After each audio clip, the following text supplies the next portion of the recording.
Chosen, somewhere in the world, a person is sitting in their car after an exhausting day, wondering how an entire community could have turned against them. She replays the conversations in a loop, searching for the moment it all shifted. What she doesn't know is that nothing shifted. Everything unfolded exactly as the universe intended. Because when a whole town leagues against you and loses anyway, it's not an accident. It is cosmic justice revealing itself through the most humiliating defeat in human history. Psychological studies show that when large groups unite against a single individual, the target either collapses or reveals themselves to be far more powerful than expected. The universe has been running this experiment for millennia, and today, you are about to discover which category you belong to. The signs have accumulated around you, patterns so obvious you'll wonder how you missed them. Your enemies made a fatal error by declaring war on you. At first, it feels like a change in atmosphere, an indefinable pressure. The neighbor who used to wave now avoids your gaze. The friend who called without hesitation suddenly hangs up. Conversations die out, warmth evaporates, and silence replaces the serenity of the past. It creeps in slyly, almost imperceptibly, until the day you realize the whole town is leagued against you. And the strangest part is that no one tells you openly. It's in the looks, the whispers, the doors that close a little too quickly as you pass. This is the anatomy of groupthink. Crowds don't need proof, only momentum. One murmur leads to 2, then 10, then an entire network vibrating with suspicion. When doubt finally takes hold, it's no longer a rumor, it's a judgment carved in stone. Those you trusted become actors in a play you never auditioned for, following cues written by others. And yet, the wound is sharper because they aren't strangers. These are people who knew your laugh, who asked you for help, who shared meals at your table. And yet, when the wind turned, they chose the comfort of the crowd over the courage of loyalty. This is the hidden cruelty of collective rejection. It feels personal, but it isn't. It's the crowd choosing safety over truth, applause over glory. Integrity is sacrificed for nuance. The collective rush intoxicates them, giving them a sense of righteousness, as if destroying you were a moral duty. They rename cruelty concern, they dress persecution in the garb of protection. They persuade themselves they are saving the community when, in reality, they are surrendering their own capacity for thought. But here is what they didn't expect: your refusal to yield. For the chosen do not collapse when the crowd gathers. The crowd only confirms what the universe already knew. If a fragile soul were so insignificant, why would it take an entire town to stand against it? Their unity is not proof of your weakness, but of your weight. Your mere presence shattered their illusion, and instead of asking why, they decided to erase you. But what they didn't know is that erasure is impossible when destiny has placed its seal on your name. So the whole town moves like a machine, whispering, pointing, distancing. And yet, in their very coordination, they admit the truth: you are not ordinary. You carry something undeniable within you that forced them to reveal their true nature. Their verdict was never about your flaws, but about their fear of you. Your light. And when you trace this storm back to its origin, you discover it didn't start with the town, but with one mouth, one voice, one person who decided that destroying you would become their primary occupation. They wore the mask of love, or at least loyalty. They smiled at your victories, sat across from you in moments of confidence, and feigned applause as you rose higher. But jealousy is patient and envy has a silver tongue, and it is with that tongue they wove the script everyone else began to read. They didn't need to shout, a mere whisper was enough. A whisper can carry further than a scream when it's designed to sow doubt. They knew exactly how to twist words, how to imbue them with just enough truth to make the lie credible. They knew which insecurities to exploit in your family, which fears to amplify in your friends, which prejudices to leverage in your community. Your kindness became manipulation, your success, proof of deception, your authenticity, a mask hiding something darker. Every sentence they uttered was designed to paint you as dangerous in the most subtle and credible way possible. And the town swallowed it all, not because they had proof, but because the tone of the master manipulator was so self-assured, as if they had rehearsed their speech. That is the nature of the silver tongue. It doesn't rely on facts, but on performance. And when people are already looking for a scapegoat for their own disappointments, the performance doesn't even need to be brilliant, it just needs to be convincing enough to offer an outlet. You became that outlet. But let's return to reality. This person was never powerful on their own. They needed an audience, the validation of numbers to hide the emptiness of their own life behind impeccable diction and calculated phrases. This was someone who never mastered their own weaknesses: disastrous finances, broken relationships, compromised integrity. They had been drowning for years. Instead of learning to swim, they decided to pull you down with them. The tongue that peddled stories about you was the same one that lied to partners, creditors, and even itself. But for a time, the lies worked because the crowd was eager to consume them. You see, words are seeds, and when sown in fertile ground, they grow large enough to obscure the truth. The master manipulator understood this. They knew that if they dropped hints often enough, at family dinners, in whispered workplace chats, in neighborhood gossip, the people around you would start sowing doubt in your mind. Soon it wasn't just the mastermind speaking against you, but dozens of voices repeating the same script, believing it was their own thought when, in reality, it had been planted. What they never considered, however, is that lies have a cost. Every lying word accumulates a debt to the universe, and when that debt comes due, repayment is inevitable. That eloquence, once so persuasive, becomes the very proof of their corruption. For when the truth finally breaks out, and it always does, people remember who sowed the poison. The crowd that cheered their performance will turn on them as fast as they turned on you. For now, they played their part well. They smiled seeing the town turn against you, proud of their ability to orchestrate chaos from the shadows. They thought they were puppeteers, but in reality, they had already triggered their own downfall. For every lie told about a chosen one isn't just gossip, it's a declaration of war against destiny. Destiny never loses. And when whispers were no longer enough, when the silver tongue needed sharper weapons, the game shifted from gossip to surveillance. What began as words in dark corners turned into a campaign disguised as science, strategy, and precision. They turned your life into a guinea pig. Every move became data. Every conversation was dissected like tissue under a microscope. They no longer talked about you, they studied you. They told themselves they were watching you for safety, to protect the community, to monitor your behavior and ensure the credibility of their story. But you know what it really was: curiosity mixed with cruelty, a fascination with your resilience, a thirst to break you. They called it protection, but it was persecution in a white coat. Hidden cameras where they had no business being, screenshots of your messages passed from hand to hand, private conversations dissected like evidence in a courtroom where you never had the right to testify. You noticed strange clicks on the phone line, shadows that lingered, doors that slammed without a breath of wind.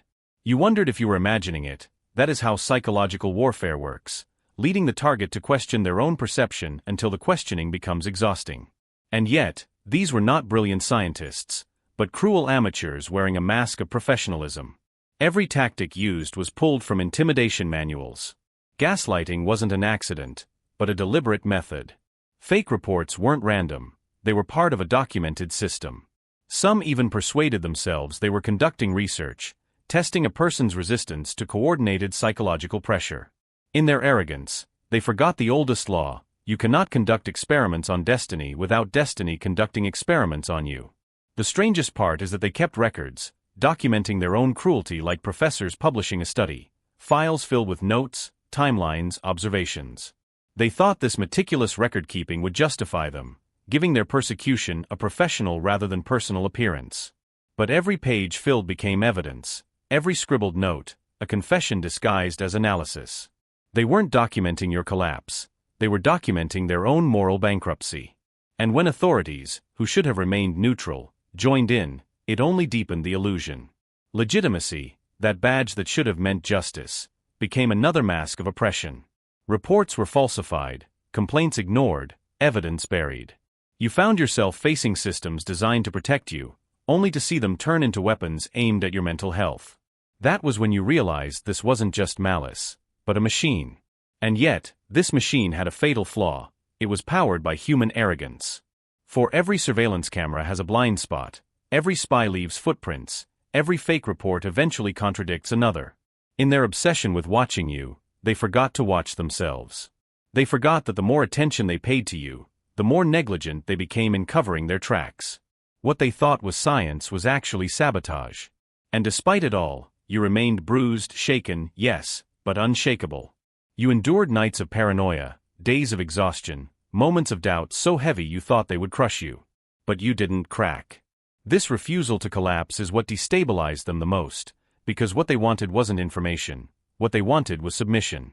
And since submission never came, As you continue to live, breathe, and hold your head high, their experiment failed before their eyes. They thought surveillance would shrink you. Instead, it made you grow. They thought intimidation would silence you, but it clarified your voice. They believed they were studying your fall when, in reality, they were writing the prologue to theirs. And if the spying of strangers was painful, nothing compared to the moment you realized that your own blood had turned against you. For it is one thing to feel the town shift, to see neighbors and colleagues distance themselves. It is quite another to realize that the same poison has reached your own family tree. Those very people who should have been your shield, those who should have stood up and said, "I understand their heart," chose instead to believe the whispers. They weren't just passive listeners, they became accomplices. It begins insidiously, a cousin who suddenly avoids your gaze, a sibling repeating words that clearly aren't their own, a parent's hesitation to defend you. Then, the knife goes deeper. You discover conversations that should have remained private, childhood stories shared in confidence, struggles you thought were sacred, all traded like currency to those who wanted to use them as weapons. Your traumas became their arguments, your vulnerabilities their ammunition. The wounds of blood are different. These weren't strangers interpreting shadows. These were people who knew the exact details of your scars. They knew what would hurt the most because they had seen you bleed before. Instead of covering you, they unveiled you. Instead of protecting you, they exposed you for the approval of a crowd that never truly loved them either. But here is what they never understood: your presence was their protection. The blessings in their lives, the stability they thought was theirs, was in part a reflection of the divine protection attached to you. By choosing to betray you, they weren't just rejecting you, they were severing themselves from the shield that had always guarded them. And when that shield was lifted, the consequences began. Relationships that seemed unshakable suddenly shattered. Couples who had lasted decades tore each other apart in bitter arguments. Once solid financial foundations crumbled without warning. Manageable health issues worsened overnight. Respectful and obedient children rebelled and distanced themselves. At first, they thought it was bad luck, a temporary rough patch. But it wasn't. It was the spiritual consequence of a divine trade. The protection offered by temporary social acceptance came at a brutal exchange rate. Some tried to justify their betrayal by calling it an intervention, while others feigned neutrality even as their silence screamed complicity. A few even dared to openly celebrate your isolation, relieved that your light no longer bothered them. But regardless of the excuse, the result was the same. They had stepped out from under the benevolent protection surrounding you, and life began to teach them lessons the hard way. As their consequences intensified, your spirit grew stronger.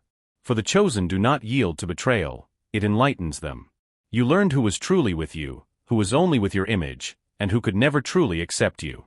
Betrayal became revelation, pain became purification, and isolation became an initiation into something far more sacred than family loyalty could ever offer.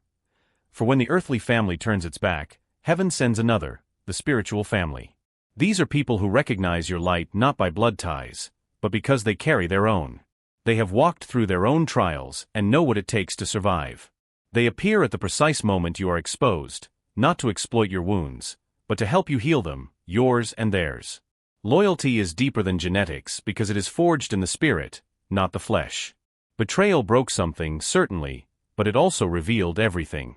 Those you thought would always protect you showed their true nature. In their absence, divine replacement began. A family that betrays a chosen one doesn't just lose a person, they lose the covering that protected them, a price no one can afford to pay. And when betrayal and surveillance failed to break you, they decided to sink even deeper into the darkness. As if the lies weren't enough, as if the family betrayal wasn't brutal enough, they tried to invoke forces they didn't understand. Desperation pushed them toward rituals, circles of fire and mirrors, those practices spoken of in whispers in secret rooms. They lit candles where your name was carved in wax, believing the flame could consume you. They whispered your name into mirrors, convinced the reflection could trap you. They thought that with enough malice and directed energy, you would eventually succumb, but here is the irony of the darkness: it always forgets the recoil. What they sent did not land. The ground where they planned for you to burn instead scorched them. The candles didn't burn you, the mirrors didn't reflect your fall. Every malicious word, every ritual of destruction, every intention forged in hatred returned to them with interest. What they intended to bind you became the chains on their own ankles. What they hoped would break you became the cracks spreading through their own minds. It started slowly: restless nights, abrupt awakenings without explanation, a shadow in the corner of their vision that refused to leave. Then the insomnia worsened. They began to hear whispers in empty rooms. They saw movements in mirrors that weren't their own. Their rituals had opened doors they couldn't close, and the first thing to step through those doors was their own reflection, magnified and distorted. They hadn't trapped you, they had trapped themselves. For when you point a mirror at someone protected by divine forces, you only see yourself. When the heart is pure, that reflection is light, but when the heart is corrupt, the mirror becomes a curse. They stared into the glass hoping to capture your spirit, only to see their own darkness. That is why paranoia consumed them. They couldn't escape the sound of their own breathing or the weight of their own guilt. The mirror magic didn't expose you, it exposed them. And the fire rituals were worse. They thought the flames would devour you, but fire does not yield to malice. Fire purifies. Thus, every candle they lit against you became a torch consuming their own psychic defenses. They stripped themselves bare with every ritual, weakening their own armor and tearing their energy fields. What was meant to burn you became a furnace that consumed them. The consequences were devastating. Some lost sleep entirely, sinking into madness as exhaustion blurred the line between reality and illusion. Others became paranoid, unable to trust even those who had participated in the rituals with them. Accusations spread like wildfire. Who had betrayed, who had failed, who had sabotaged the unity they once boasted of, now fractured under the weight of their own fear. The more they tried to strike you spiritually, the more they revealed their own helplessness. You, on the other hand, felt the attacks but did not collapse. On the contrary, your spirit grew stronger. Every arrow that struck your shield only confirmed your protection. Every mirror pointed at you reflected your truth with more brilliance. Every flame lit against you became another reminder that fire cannot destroy gold, it only refines it. Thus, their rituals caused their own downfall. What was meant to bind you became their servitude. What was meant to break you became their own breaking. They invoked the darkness to devour you, but the darkness cannot swallow the light.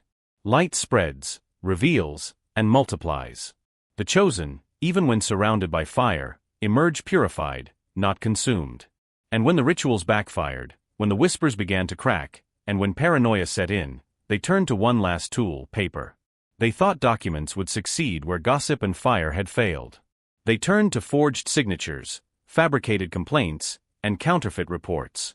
They believed that ink on paper could bury you deeper than lies ever could. In their minds, a signature confers authority, a report adds weight, and a file creates permanence. But what they never considered is that paper also carries memory. It remembers contradictions. It exposes obsession. Once something is written, it is irrevocable. They created files full of accusations, each more dramatic than the last. They built timelines depicting you as unstable and manipulative. They thought this was dangerous because if enough documents existed, the truth of the facts wouldn't matter anymore. The volume of lies would create its own illusion of credibility. They forgot that lies multiply but never become truth, they only get louder. And the louder they shouted on paper, the easier it became to spot the flaws.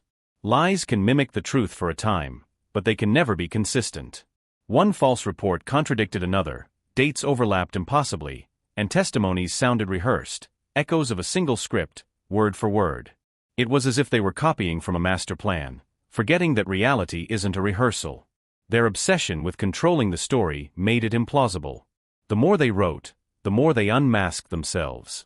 Investigators began to notice, even those who had previously looked away.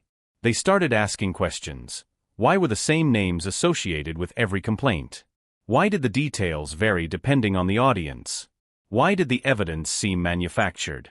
Their arrogance had blinded them. They thought they were covering their tracks with ink, but in reality, they were leaving neon trails pointing directly back at them. The irony is almost poetic. The very meticulousness they were so proud of became their undoing. Every forged document was a confession, every false signature a fingerprint, every file tucked in a cabinet a ticking time bomb. They thought the paper would protect them, but the paper betrayed them. And here is the deeper truth. The universe doesn't only act through fire and mirrors, it acts through bureaucracy. Cosmic justice does not bypass the legal system, it infiltrates it.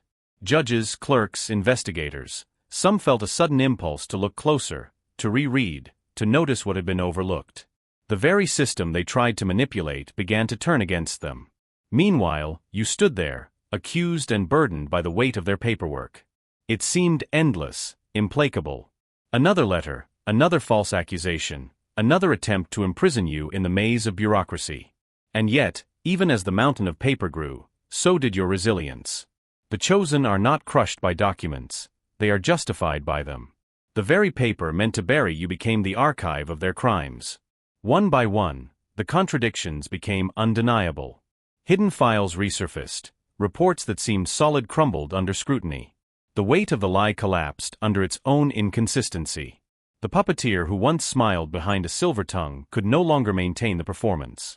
The spotlights became too hot, the script fell apart, and the audience began to whisper, not about you but about them.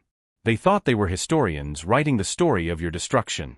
What they didn't know was that they were authors of a diary documenting their own downfall and destiny. Patient as ever, you waited for the moment these archives would be read aloud. And when the written evidence began to fold in on itself because the lies were too inextricably linked, another force stepped in. For the chosen are never left without protection. Just when you think you are alone, when human help has vanished and earthly support has collapsed, the invisible line of defense reveals itself. Ancestral intervention, divine defense. This is the kind of protection no ritual can pierce, no forged document can erase, and no crowd can counter. It arrives in whispers, dreams heavier than sleep, unknown yet familiar faces appearing at night offering unexpected strength. You wake up with words echoing within you that you couldn't have invented. Guidance arrives through intuition, an instinct, a sudden clarity. Take a step to the left instead of the right. That single choice saves you from a trap. To the outside world, it looks like a coincidence, but you feel something greater moving the pieces of the puzzle.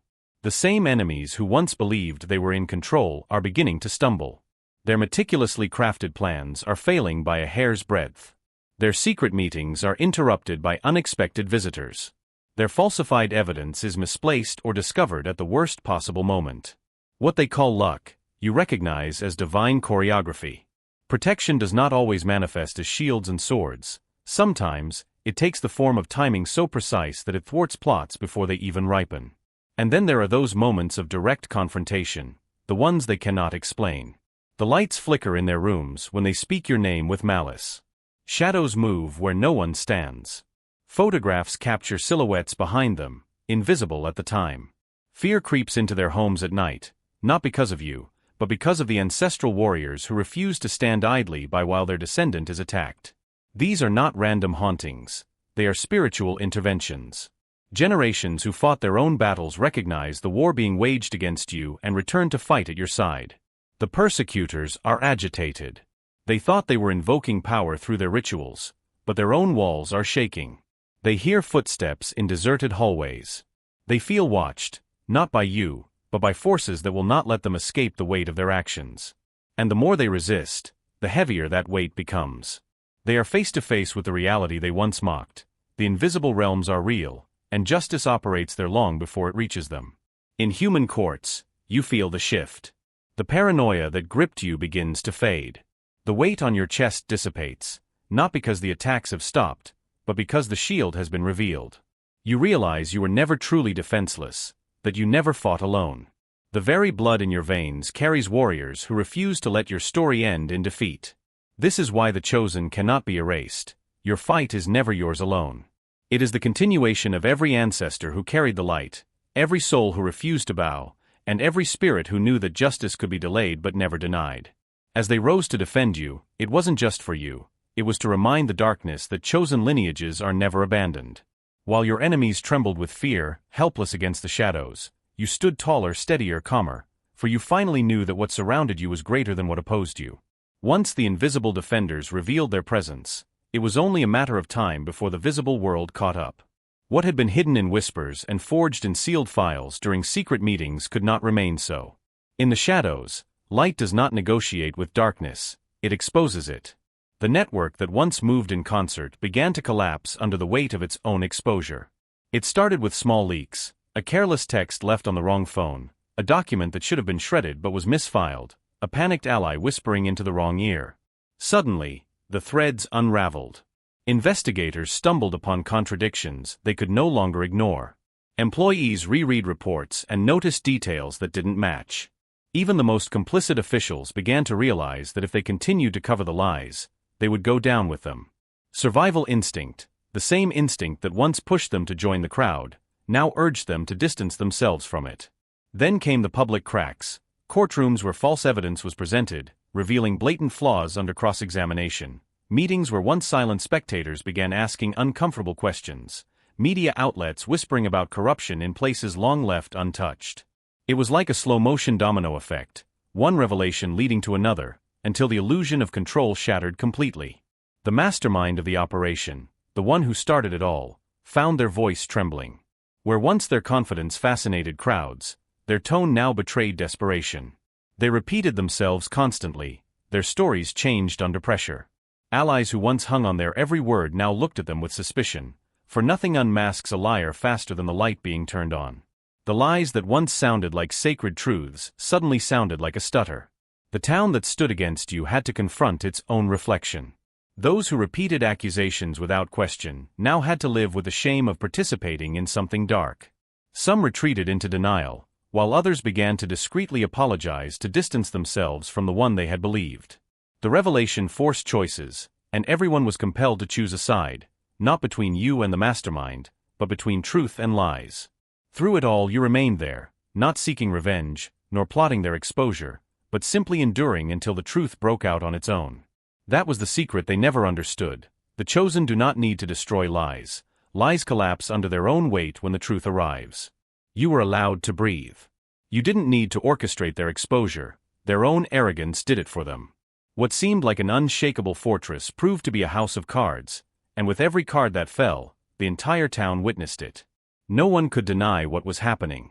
The records they trusted betrayed their authors. The whispers they believed revealed their emptiness. The rituals they feared became proof of their desperation, and the network that seemed invincible dissolved into chaos. Revelation is always humiliating for those who built their power on secrecy. For you, it was the confirmation that you weren't crazy, that you weren't imagining the weight of the conspiracy. You were living proof that the universe will always bring to light what was meant to destroy the innocent. As the revelation became undeniable and the lies lay scattered like broken glass, a profound transformation began, not in them but in you. The chosen are not defined by what others do to them, they are defined by how they transform it.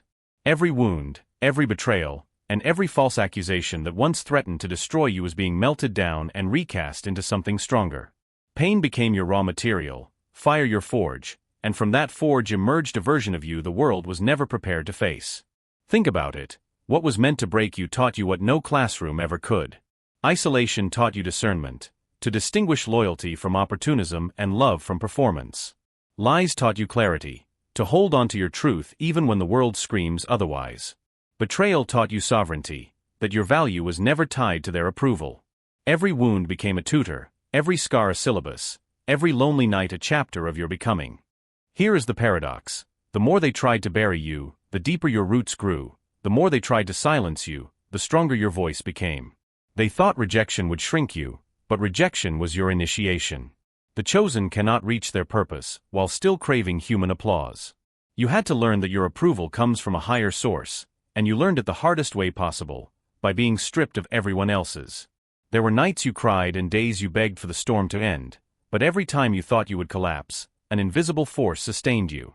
With every trial that didn't kill you, an inner voice whispered, "This is not punishment, it is preparation." That whisper became your anchor. Gradually, the weight of the pain transformed into strength. You began to see things differently. What looked like loss was pruning, what felt like abandonment was redirection, what was perceived as cruelty was a masterclass. You realized the universe wasn't against you, it was training you. It was the test, and your endurance was the proof that you were ready for the mission only a chosen one can fulfill. This is why you didn't collapse or break, because you weren't just surviving, you were being reborn. The pain didn't happen to you by accident, it happened for you. It consumed the illusions, stripped away dependencies, and shattered false identities. It left behind something indestructible, a core of truth so solid that no whisper, ritual, record, or betrayal could ever shake it. The truth is, your enemies will never accept their greatest victory, they became your greatest school. They wrote the curriculum, but you earned the degree. They provided the fire, but you emerged as gold. They became the reason you discovered a strength you would have never accessed otherwise.